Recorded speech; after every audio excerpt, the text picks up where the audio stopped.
അസ്സലാമു അലൈക്കും. വലൈക്കും സലാം. ഞങ്ങളൊരു കാര്യം ചോദിക്കട്ടെ?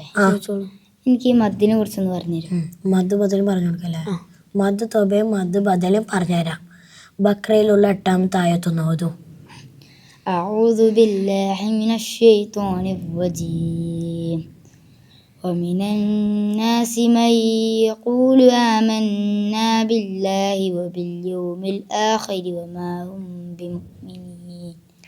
അന്നാസി എന്ന പദത്തിൽ അത് മദ് തൊബയാണ്. യക്കൂലു എന്ന പദത്തിൽ മദ് തൊബയാണ്.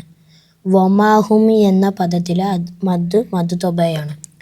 ഇതിൽ ആമന്ന എന്ന പദത്തിലെ മദ് ബദലും ആഹിർ എന്ന പദത്തിലെ മദ് ബദലുമാണ്. എനിക്ക് ഈ മദ് ബദലിനെ കുറിച്ചും ഈ മദ് തൊബയിനെ കുറിച്ചുള്ള വ്യത്യാസം എന്താ പറഞ്ഞുതരുമോ?